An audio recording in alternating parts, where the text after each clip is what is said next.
welcome back to my channel. Today's video is going to be a little bit different because, as you can tell from the title, I'm going to be talking about my houseplants. If you follow me on Instagram, watch my stories or my vlogs, then you might have noticed that I've kind of developed a new hobby with houseplants. I'm obsessed and I love them, and I love having them in my home, and I love talking about them. I'm like super excited about learning about them. It's just my new hobby, and I thought it'd be fun to just share it with you guys. I love watching plant videos, and I was like, I want to make a video talking about the plants that I love. I also am such a beginner. I'm a noob at this, so I thought, you know, if there are other plant lovers out there who can help me out with my plants, that would be freaking amazing. I actually just watched Jenna Marbles' plant tour the other day for the first time, and I ended up watching it like 5 more times. It's like a 30-minute video, and I'm talking about it now because I highly recommend it. The way that she talks about her plants is so endearing and so wholesome and so sweet. It just makes me want to love my plants better. So I'm gonna link that down below for you guys to watch. My plants are kind of scattered throughout my apartment, so I will bring you along with me and share with you what plants are here. So let's move to my left, where I can show you the first plant that I ever freaking got. This is my dracena plant. This is the first plant that I ever bought for myself. Oh my gosh, we've come such a long way. When I first got him, he was shorter than me. Now he's like taller than me. Yeah, he's huge. I'll insert the clip here of when he first made his YouTube channel a debut.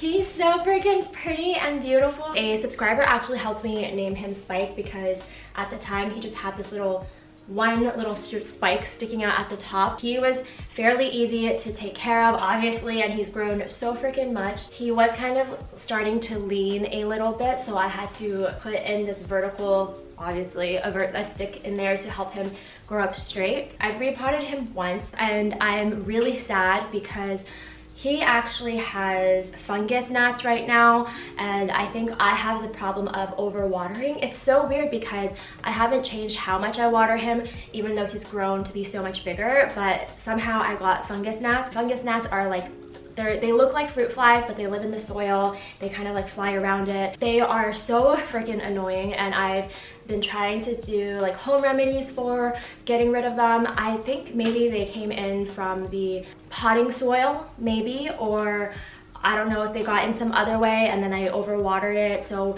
if the soil is too moist, that's where I think root rot comes in. I'm not sure, but that's also how fungus gnats thrive. So I think I've just been overwatering him a little bit. What I've been doing to try and help, every time I water him, I give him a mixture of hydrogen peroxide and water. Supposedly that helps to get rid of the fungus gnats and also helps the roots to grow better, but I don't know. It seemed to work the first time I did it, and then they came back. He's so resilient because even though there are fungus gnats and dust on his leaves sometimes, he's still growing really well. And I actually move him around a lot. If you watch a lot of my videos, you'll see him in different corners of my house. He's the plant that got me really into getting other houseplants, so dracenas will always have a really special place in my heart. Oh, his specific name or type, I'm not sure, is called the deremensis. But yeah, he's been a pretty easy plant to take care of. I don't know if that's true like in general, because I don't hear a lot of people talk about dracena plants, and I've seen a lot of plant videos. It's very special to me. I try to wipe out its leaves as often as I can, but I tend to forget a lot. And sometimes the ends of the leaves do brown, and I just kind of snip those off. I've definitely neglected him a few times, and whole leaves of him have gone completely brown, but I just pull them off and he's fine. He might need a little pruning. I don't know how or where or when to prune. If you guys have any plant care tips for fungus gnats, please let me know. I did just buy those yellow sticky traps, so hoping that will work and get most of them. Anyway, let's move on to my next plant. Okay, I need to put some heels on to be as tall as this second plant that I have. This is my pothos plant. This is a gift that I got from Amy. Oh my gosh, she's thriving. I named her Serenity because at the time when I got her, I was watching a lot of Sailor Moon, and I feel like Serenity is a really calm, peaceful name, so I just named her Serenity. When I first got her, she was super full, but she was pretty much just only this. And she didn't have these long vines that you see here that trail down. I love having this plant on my bookshelf because you can really see her in all her glory with all her vines and hanging leaves. It's just really, really freaking pretty. She is also pretty easy to take care of. I've heard pothos plants are one of the easiest to maintain and manage, and it's very true. The pothos and I think the dracena are tropical plants, so they do well with like humidity and stuff. Like they're not really dry plants or anything like that. So I actually don't water her very often. I water her when her leaves start to really droop. This leaf here is a little droopy. I don't know if you guys can tell, but this is pretty good right now. She's still like kind of up and perky, but usually she'll start to droop and look really sad. Like I'll just look at her and I'll be like, okay, it's time for a watering. Because it's gotten colder, I've watered her a lot less. I think I haven't watered her for maybe about 2 weeks or something like that. I'll just like run her under the shower and then hang her on the shower rod to dry where she gets sunlight from the window, and then she just perks right back up. It's just pretty amazing. I feel like this is a very resilient plant also, like a really great plant for beginners. And I think this is the golden leaf pothos. The leaves here have these golden yellow markings on it. The silver one is also really freaking pretty. I actually snipped off a few inches from the ends of her leaves, just a couple, because I wanted to try my hand at propagating. There are two plants or two stems in here that I hope to grow and then repot into soil and have another pothos plant that I could maybe hang somewhere else in my home or give it to a friend. I would love that. That'd be amazing. It's been about 3 weeks and he has pretty good root growth right here, but it has been really slow. I've had a friend tell me that I should dip the ends in honey or put honey in the water, change out the water a few times. I've never propagated a plant before, so this is my first time. I think it's doing pretty well so far. I mean, my expectation was that no roots would grow at all, so the fact that there are roots growing, I'm really happy about that. I will gladly take any propagating tips because I just don't know how. I don't have that much advice or things to share with you guys about propagating because I'm just still learning myself. I just stuck it in here and thought, let's see what happens, and so far so good. But yeah, this is Serenity. She's awesome. She's great. I love her. Sometimes I will find completely yellow leaves on her. I think that's normal. They're really easy to just pluck off, and I feel like it's just her way of making room for new leaves, but I'm not really sure. It just never bothered me. It didn't seem to be affecting the plant so much, so I just assumed it was a natural part of its process. Oh, I actually have a plant down here. Literally just got this plant yesterday. This is a ZZ plant. Supposedly ZZ plants are super easy to take care of. Like they are one of the most highly recommended plants for new beginners or new plant owners. They are low light plants, so they don't need a lot of light to flourish. So I'm told. She doesn't have a name yet, haven't decided. Sometimes it takes me a while to come up with names for plants. I would love that all my plants have names, but this one doesn't just yet. I like to get a feel of the plant before I give it an official name. Okay, so let's move over here now. I am not doing this plant any justice by filming here because you can't see it in all its freaking glory. It is so pretty. So this is a Monstera deliciosa, or the Swiss cheese plant, and it's called the Swiss cheese plant because it has holes in its leaves, which is so crazy to me. When I went to the nursery to get this Monstera, it was not this massive. It was more vertical, stocky, and it was in this like V shape, but it's grown to be this out of control thing, and I freaking love it. Well, I know this plant is like really coveted right now, so I just can't believe that I have one and that it's living. So I water my Monstera about once a week, and the pot that it's in, it's pretty big. I like to keep all of my plants in their nursery pot when I first get them, and I've also heard that's the best thing to do while it moves to a new place, gets adjusted to its new environment. It might be best to keep it in its nursing pot so there's less variables, less change. And then when I do repot my plants, I don't know if this is a good or bad thing, but I actually repot them in plastic nursery pots that have good drainage holes, and I just feel like that's easier for me to repot again in the future rather than putting it straight into a ceramic pot or something like that. So that's been really helpful for me. I hope I'm doing right by the plants by doing that. Oh, so I named my monstera 7 because monsteras are actually known to be toxic, I think, to humans, yes, but also to pets. And you guys know I have Cody, I have a dog, but Cody doesn't eat plants, he doesn't fuck around with them or anything like that. So I'm really happy that I was able to have a monstera here, and I honestly feel like Cody and 7 spend a lot of time together because Cody is literally like right here. His bed is right in front of the monstera, and sometimes he likes to sit by it or underneath its leaves, which I think is really freaking cute. And so I just like to imagine them maybe telepathically speaking to each other and feeding off of each other's energies and vibes or something like that. I don't know. So I named this monstera 7 because I read that it could be toxic, and I was like, man, I got nervous about that too. Like, plants are just such wild creatures and living things and have a mind of their own. So I was like, I'm gonna name you 7 because I just feel like you just have this assassin vibe with your toxicity, and like, I don't know, it's just really cool. I do put fertilizer in 7 and my dracena plant, I think about once every 6 weeks.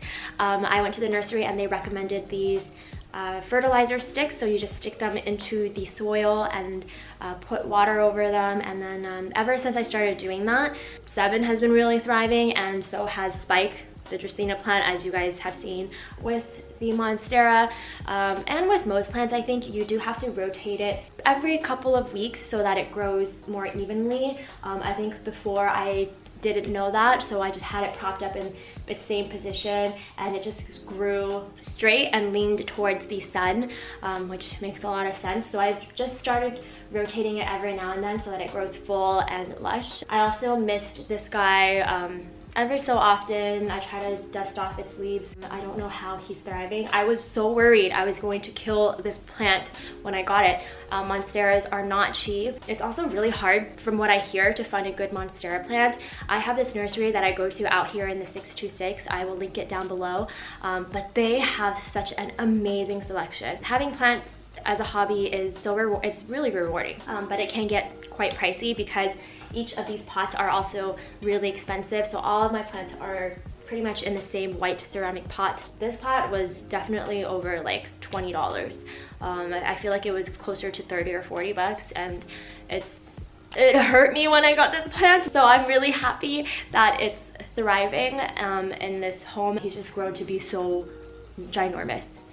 It kind of scares me sometimes.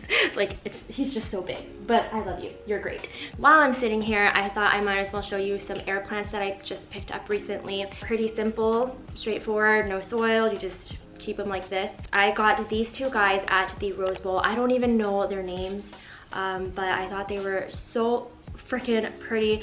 Look how pretty this is. Like, I love it. I don't know if I'm supposed to be holding like this, please don't judge me, I'm sorry, I'm new. I love the shade of green, it's so freaking pretty. The person who sold this to me at the Rose Bowl flea market told me I could keep them in a jar like this. I thought it was just a really cute way to display the air plants. I have this on my TV stand, so it's just adds a little something. This one's also really freaking pretty, and I thought these so I thought these 2 like just looked really beautiful together. Supposedly air plants are really easy to take care of, but I've definitely killed some air plants just through pure neglect. I think you water them, quote unquote water them, once a week. And by water them, you soak them in water actually. So you soak it in water for about, I think, 10 to 15 minutes, and then you shake it upside down, get rid of the water, lay it out in the sun in bright light for it to air dry, and then that's it. Pretty simple. So hopefully I don't kill these ones because they're so pretty, they're so nice, and I love them. They're like, this is so cute. So yeah, just wanted to add these into my home as well. Also, while I'm here, I might as well show you the other plants that I have in this area of the house, but they're all small. So my succulents, what a sad story. I was like, I can't just show you the plants that thrived, I have to show you the plants I have to show you the plants that are not thriving, they're dying. These are my really sad succulents. When I first got them, they were all potted together and I just repotted. People told me succulents were super easy to take care of. You rarely ever have to water them, so I rarely watered this guy. It started dying already, so then I was like, maybe it's not getting enough sun, so then I brought it outside. I left it out there for maybe like a couple weeks. I didn't really check on it. That's my fault for sure. I didn't check on it. I thought, they're succulents, they thrive in the sun. This guy's just really suffering. I think he's doing a little bit better now. Like I can see some better parts of greenery here. Like this is more green. For some reason, I think there are roots growing from this red one. There are like this little leaf here. I don't know if it's a succulent, if it's a weed or whatever, but succulents, I don't know anything about them. There are so many different types. I don't know what they're called. I don't know what to research. I think getting this I was just way in over my head, because not only did I just get one succulent, but I got like 5 different types of succulents. They all just looked really nice. But I have a friend, Kathy. Succulents are her hobby. She grows them, her sister grows them, and they have beautiful succulents. Told me, one, there is special succulent potting soil. That's what she told me, so I shouldn't have used regular potting soil for it. And also you can't just put succulents directly in sunlight. She said I had to slowly adapt them to getting more sun, so I guess that was a shock to the plant as well, that I just put it in direct sunlight on the balcony. I don't know if I should continue trying to rescue this guy or just give up, or like I don't know. I don't want to give up on them, but I don't know if this is even salvageable. If you have a succulent, please tell me. Like, are they actually easy to take care of and I just don't know what I'm doing? Or is it just like a common misconception and they're actually really hard to take care of? Anyway, I have a couple more plants left, so let's go look at those. So we are now in my bathroom, because in my bathroom I have this dumb cane plant. I think its technical name is the dieffenbachia. He's still in his nursery pot, but I actually think I have to repot him soon because I see roots growing out from under the drainage holes. This is a plant that is toxic to not only humans but pets also. I leave him in the bathroom because I wanted something to liven up the space. It just felt super sterile in here and not very homey, so I wanted to bring a plant in. And when I was doing research, one of the plants that do really well in bathrooms, like with the steam and the humidity and stuff, is a dumb cane. I got this plant because I really loved how it bloomed and was growing. I love the markings on the leaves, but for some reason, and I'm really sorry to say this, you're kind of my least favorite plant right now, and I don't know why. It might be the fact that this guy has thrips. I brought him home with thrips. I didn't look at its leaves well enough, and I guess it had some bugs on it. And so I'm working on getting rid of those bugs as well. So if you don't know what thrips are, they are these tiny, like super tiny black bugs. They're like very thin, and they just kind of sit on the leaves. They hatch their eggs on the leaves and all that. So I've been trying to mist the leaves every so often, like once every couple of days. But then I'm worried I'm gonna give it root rot and fungus gnats and too moist of a soil. I am just trying to figure out ways to get rid of the thrips without using pesticides or whatever. There's a lot of natural remedies and like not too harmful remedies out there. I can also wash the leaves with mild soap. I just have not had the time to do that yet. Right now it's not like a crazy amount of thrips or bugs on the leaves, so I think misting it every couple of days is good for now. Oh, and if you're curious about this pot was actually gifted to me by my friend Brittany. I think she got it at CB2. Yeah, she got it at CB2, but there are no drainage holes in here. I'm glad I decided to put this guy in the bathroom because of the thrips. Like, it can jump onto other plants, just as all bugs can. The thrips can actually fly. He's kind of in quarantine in here, so that he doesn't contaminate my other plants. He actually looks really great in the bathroom. He goes really well with everything, so I like him in here a lot. Okay, now we're in my bedroom and I'm here to show you my last plant. Oh my goodness, it looks so freaking like majestic next to me. This is the sansevieria, or more commonly known as the snake plant, and wow, it's like, I just never know what these plants look like next to me until now. I usually have this guy on my dresser. He's next to a vase with some baby's breath. I recently just got this guy too. I got him and the Dem cane at the same time, so neither of them have names yet. But I really wanted a snake plant for a while. I thought they were just really beautiful. Sansevieria plants come in so many different forms. So this one has the yellow lining on the leaves. There are some that are more, honestly, I want to say they have some more cool tone snake plants that are like a paler green. They look like the same color as my air plants with some faint white markings, I believe. Those are also really freaking beautiful. This pot was 14 bucks, $13.99, and then I believe the snake plant was maybe $20. I can't imagine this being 30, but maybe. Snake plants don't have to be watered that often. I think I read that the leaves retain a lot of moisture, a lot of water.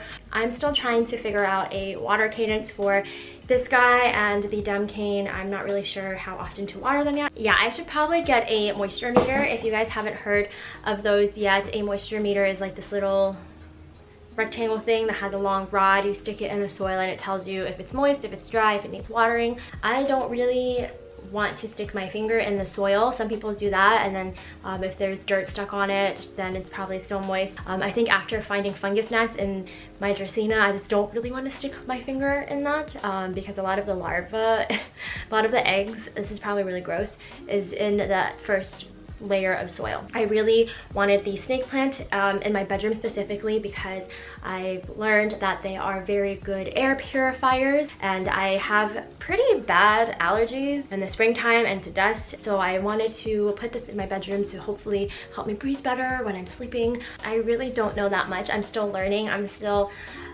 trying to do research on each of these plants and what makes them tick and how best to help them flourish and grow, and it's just been really fascinating to learn new things and about a living things in my home that I can take care of, and plants are almost like pets. So I have a lot of pets. Anyway, let's move out to the living room. So that's pretty much it for my houseplant tour, my little collection of living things. I actually got the snake plant, the ZZ plant, and the Dem cane around the same time, all within like a 2-week period. And I kind of wish that I had spaced out getting them a little bit more, so I would have had more time to get to know the plant, to learn the plant, but they were all so beautiful that I just could not leave the nursery without them. So I am really happy that I have them, but it's also great to just introduce one plant at a time into your house if you're just learning to take care of plants for the first time. Like I had Spike for almost like 2 years, I want to say, before I got the pothos, and then after that it was like game over. I love plants, I'm into plants, and they're a thing now. One random tidbit that I want to share, and I'm actually really proud of, is that my grandparents used to be farmers in Vietnam. They had such a green thumb. I remember them growing a whole bunch of veggies and flowers and plants in our backyard growing up, and I really hope that their green thumb passed down to me and that I can keep all of these plants alive. I hope you enjoyed this plant tour and getting to know my plants. I don't know, I just love plants right now. I love watching videos about plants, I love talking about plants, I love learning about them, and I thought maybe it would be a fun video for some of you guys too. Leave me any plant tips, tell me about your plant stories. I just wanted to share something that I really love and am really freaking passionate about right now. So I hope you guys didn't mind that this video was a little bit different from what I usually do. Thank you so much for watching, and I'll see you in my next video. Bye!